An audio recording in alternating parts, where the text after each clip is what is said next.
KIRO News Show, Seattle's morning news on KIRO Newsradio. Sense of shock across the country this morning. Conservative activist Charlie Kirk was shot and killed yesterday during a speaking event on the Utah Valley University campus. Our friend and colleague Jason Rantz, host of the Jason Rantz Show on Seattle Red 770 AM, is with us in the studio. I want to say thank you for coming by this morning, and I know this is deeply personal for you, so I truly am so sorry for your loss. Tell us about your relationship with Charlie Kirk. I have known Charlie for years. Any of us who work in conservative media, we kind of all know one another. It's not a huge environment, generally speaking, in the media, and so we know what it's like to be outnumbered, especially those of us who live in more liberal areas. And so 5-6 years ago is when we first met. We bonded over obviously shared political views. I've done his Turning Point USA events around the country. He and I have frequently gone on each other's shows, and we developed a friendship. I think the thing about Charlie and why this is especially hitting people so hard is that even if you didn't know him, you knew him. You felt like you knew him, and that was what he was so good at, particularly amongst younger conservatives, is speaking their language, speaking directly, speaking honestly and bluntly.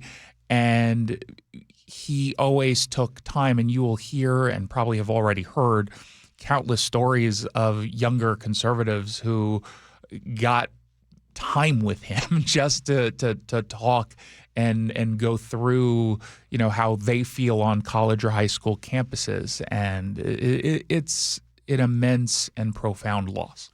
Jason, speaking to young people yesterday, it really struck me that he had an impact, even if they disagreed with what he had to say.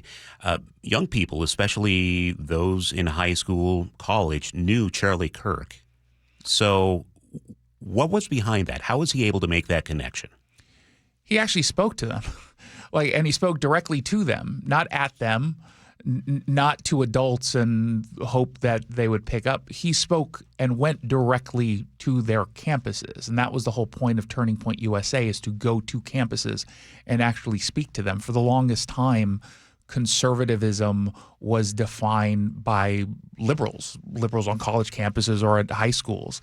And you really didn't have a huge conservative voice on these campuses. And so he dared to actually go to them literally and speak and have open discussions and debates on all sorts of issues. And yeah, there's virality to the clips that he posts. There's no doubt about that. That's how you reach younger people. Right? But it was the messaging that for a lot of people, just frankly, they didn't hear. I mean, 16-year-old kids probably not watching Fox News, but they are on Instagram and on TikTok, and they're getting access to these videos where he's just having debates in civil ways about really important topics. Yesterday, I spoke with Senator Mike Lee, who kind of speaks above everybody. He's very smart and makes lots of esoteric comments, and he's known Charlie since he was a teenager, Charlie, and he asked him, how do I connect with people when I talk about federalism? What is federalism? And Charlie's response, he said, was, you start this way. Big government sucks. And then you explain.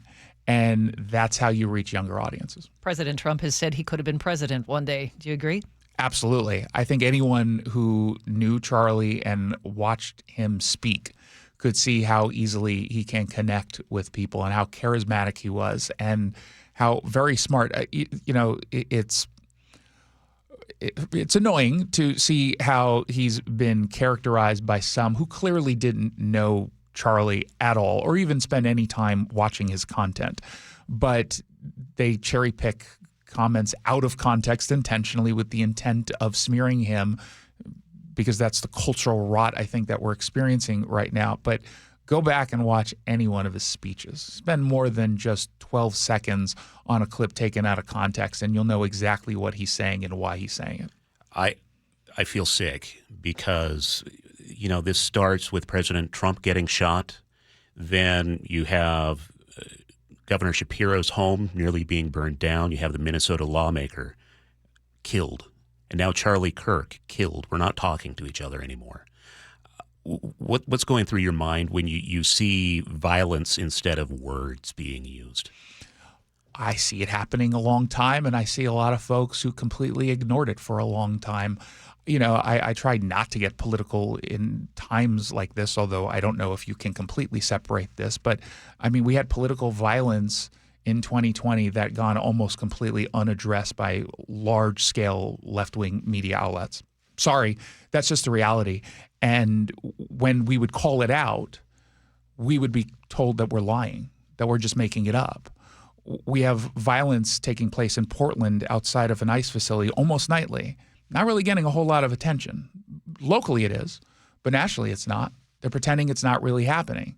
When you have folks who want to say the opposition are Nazis and fascists, they're Hitler, they're taking away democracy, rather than simply saying we disagree with these proposals, I think you are inviting crazy people to take that as justification to end someone's life. If you, as a Jew, you tell me that Hitler is coming, I would want to protect myself, right? I would want to stop Hitler because I know what that means. And so when we're telling people who are unstable that this is the reality, I think they might end up acting out. Don't know specifically, obviously, what the very specific motivation for the shooter was politically. Obviously was targeted. And it doesn't strain credulity to believe that he was targeted for his political positions in the way that he was taken out. And I think that argue ideas.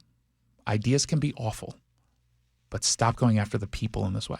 Jason Rantz, Seattle Red 770 AM. Thank you, Jason. Traffic coming up next. An illegal alien from Guatemala charged with raping a